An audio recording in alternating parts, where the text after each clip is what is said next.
Hey everyone, before we dive into this story, make sure to subscribe to the channel.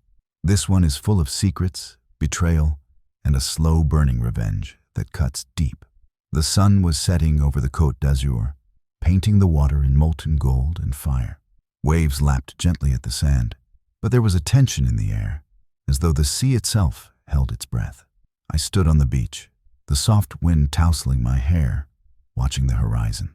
3 years had passed since she, Elena, had left me without explanation, disappearing into the Parisian night with only a single suitcase and a smile I would never forget. 3 years. Long enough for the pain to harden into quiet determination. Long enough to plot every move, every subtle maneuver that would expose her arrogance, her lies, and the web she thought she had spun flawlessly. And I wasn't alone. She appeared at the far end of the beach, her hair catching the last light, familiar and foreign at once. The walk she took, graceful and deliberate, revealed confidence, but also hesitation. She scanned the crowd, eyes flicking from sunbathers to surfers, until they landed on me. Then her gaze shifted further, and froze. Standing beside me, holding my hand, was Lucy, my daughter. Elena's mouth opened, then closed. Shock, recognition. The slow, horrifying realization that the life she had abandoned had not vanished. That time had continued without her, and that I had created something she could not erase. I had met Lucy just after Elena left. At first, it was chance. A neighbor, a woman who had offered shelter to a lost child. Her mother long gone, father absent. But Lucy was more than luck. She became my daughter, my anchor, my reason to survive the betrayal that had once threatened to swallow me whole. Elena had thought she could leave without consequence, that her charm, her beauty, and the shadow of our shared past would shield her. She hadn't counted on patience, on careful observation, on years of quiet plotting that built a reckoning she could never anticipate. The beach had been my choice, neutral, public but intimate enough to confront the past. I had invited Elena to a private event under the guise of reconciliation with old friends. The timing was precise. I knew she would never suspect that I had orchestrated the meeting, that I had ensured she would see me not just as the man she abandoned, but as the man who had built a life without her. She approached cautiously, the sand sinking beneath her heels. "Marco," she said, voice trembling, not with emotion, but with fear. "Hello, Elena," I replied, calm, steady, controlled. I did not let my anger or past pain show. That power, I had learned, is in restraint. Her eyes darted to Lucy, whose small hand clutched mine. The connection was immediate, undeniable. Lucy looked up at her, unafraid, curious. "Mom?" she asked tentatively, the innocence of a child cutting through decades of adult duplicity. Elena froze completely. The words stuck in her throat. She had expected tears, confusion, maybe guilt, but not the simple, quiet certainty of a life that had continued without her. Not the undeniable proof that I had survived her betrayal and thrived. I stepped closer, voice low. "You left 3 years ago, and in that time, I built something you never considered. A life, a family. And here you are, realizing it wasn't dependent on you." The sun dipped lower, shadows stretching long across the sand. Elena's face paled as she struggled to maintain composure, to mask the panic growing behind her eyes.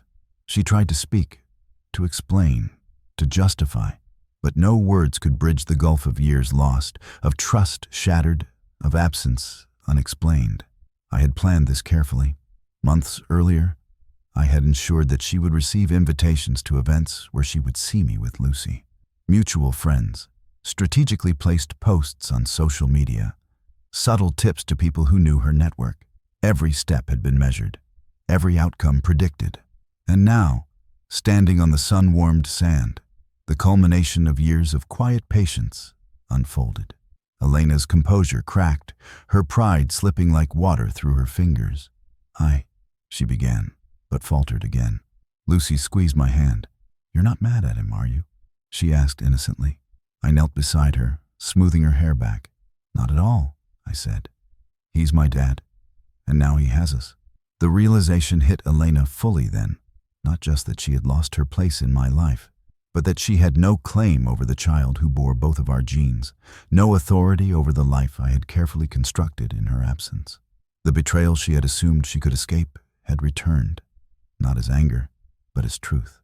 Tears finally broke through her mask, but they were hollow, regret without redemption. She reached toward Lucy, tentative, and Lucy flinched slightly, unsure of the stranger who once had been Mom, Marco. Elena whispered, voice trembling. I wanted to. I raised a hand. This is not about excuses. It's about consequence. For years I had watched, waited, planned. Elena had assumed absence would mean erasure. But life, like the tides, moves independently of expectation. I had rebuilt, strengthened, and created a life she could not touch. My revenge had not been loud, not violent, not immediate. It had been patient, deliberate, and undeniable. She finally understood. The frozen shock on her face, the impossibility of reclaiming what she had abandoned, was more powerful than any confrontation. The power of absence, of survival, of careful orchestration, had done what words never could. Lucy tugged my hand gently, and I stood, placing a protective arm around her shoulders. Elena's gaze shifted, desperate, pleading, searching for any way to reclaim a life that had moved beyond her reach. But I had learned from my father's mistakes, from my grandfather's betrayals. Patience is sharper than a sword, observation more lethal than rage, and timing, the timing of revelation, is absolute. You'll have your life, I said finally, voice calm, almost gentle. But this one belongs to me and her, and nothing you do can change that. Elena turned, silent now, overwhelmed by the reality she had ignored for 3 years. She walked away along the shoreline, the sound of her heels swallowed by the wind, leaving only the waves and the sand and the quiet triumph of inevitability. The sun sank completely below the horizon, leaving a burnished trail across the water. Lucy leaned against me, small and warm, a living testament to patience, resilience, and the slow-burning power of justice. In that moment, I understood fully. Revenge does not always roar. Sometimes, it is the quiet, unshakable presence of a life rebuilt, of love and trust nurtured in the shadows of betrayal. And sometimes, it is the way someone realizes too late that they can no longer undo what time and patience have made indelible. The sea whispered against the shore, carrying the echo of years lost, lessons learned, and the absolute clarity of truth. And as the cool evening breeze swept through the dunes, I smiled, fully, because 3 years of silence, observation, and planning had yielded a victory more complete than I could have imagined. Elena's frozen gaze, the realization etched across her face, would remain with her forever.